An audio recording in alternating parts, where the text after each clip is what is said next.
Открывая встречу, президент отметил, что количество инвалидов Отечественной войны народа Абхазии с каждым годом увеличивается. По словам Рауля Хаджинба, этот процесс особенно стал набирать обороты после того, как повысилась пенсия для этой категории граждан.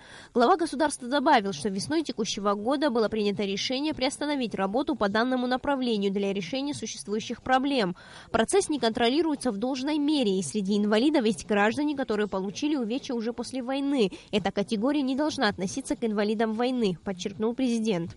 Те лица, которые получили инвалидность, но не имеющие отношения к войне вообще, а таковые тоже есть, даны соответствующие указания определить эту категорию людей, а многим известны и эти фамилии тоже. Особенно это говорят в самой среде инвалидов. Ребята все друг друга знают. Те, кто был рядом с ними, кто прошел войну и кто получил соответствующие увечья, и кто потом упал с балкона, а потом стал инвалидом войны. Таковых не должно быть. Необходимо наладить работы в плане обеспечения лекарственными препаратами инвалидов войны, а также улучшить качество работы Гагарского реабилитационного центра, отмечалось на встрече. В связи с этим Рауль Хаджинба поручил Министерству здравоохранения проконтролировать этот вопрос. Очень плохо идет процесс работы по линии Минздрава и по части, касающейся выделения соответствующих средств на лекарственные препараты. Не могу сказать, что там все чисто.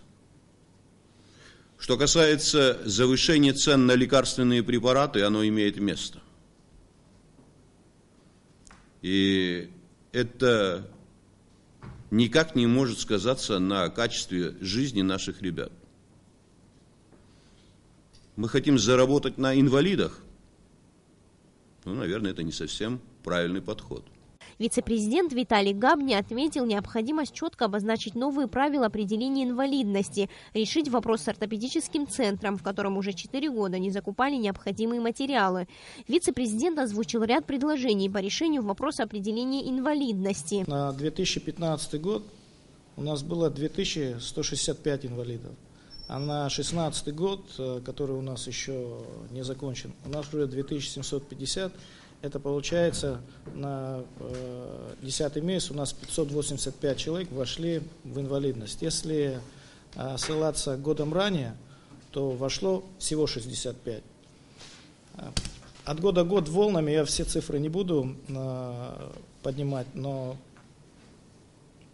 практически с 1 января у нас идет неуклонный рост по инвалидам. Поэтому я прошу высказаться о том, те, кто участвует в комиссии по определению инвалидности, с вашей точки зрения, какие ваши предложения. Если говорить обо мне в частности, то я вам скажу, что комиссия по инвалидности должна работать не на каждый день в реальном времени, а собираться 2 раза в году, к примеру, это весной и осенью. Комиссия должна быть содержательной, многочисленной, представляющей все профессиональные слои, в том числе и ветеранские общественные организации, где это тоже имеет значение.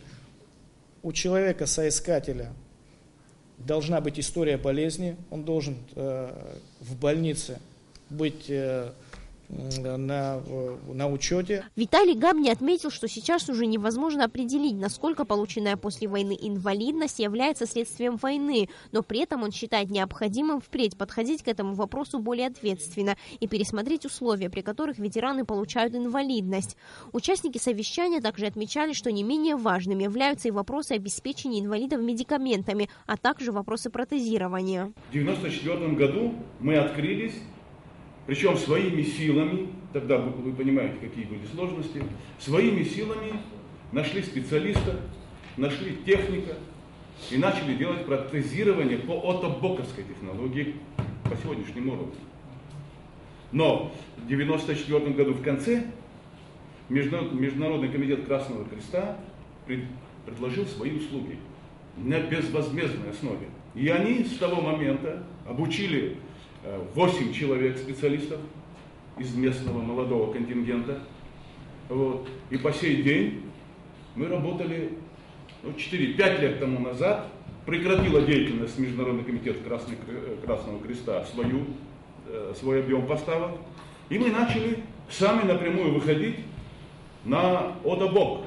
И не было никаких нареканий. Вы помните, наверное, кто проходил, и есть многие ребята, которые, так сказать, прошли через наши ампутанты, мы так будем говорить, прошли через наши руки, не было претензий, никаких претензий вообще. Но вот в течение 3 лет у нас появилась какая-то, я не знаю, ситуация, из которой практически вылезти не можем. Рауль Хаджинба дал поручение правительству подготовить соответствующие предложения до 10 декабря. Это очень серьезная тема. Вот по 4 блокам, которые мы с вами проговорили, все эти 4 блока должны быть под контролем. Я просил бы премьер-министра лично взять под свой контроль эту ситуацию. И вице-президент, вы вели его, я просил бы тоже вас возглавить всю эту работу в качестве, как говорится, вот той очень важной работы, которая делалась до этого, но положение и все эти вместе, как говорится, и аппарат вице-президента, и кабинет министров вместе должны сделать. И буквально в кратчайший срок, проработав эти вопросы, мы должны их утвердить. Сария Смырбислан Джинджал, Абхазское телевидение.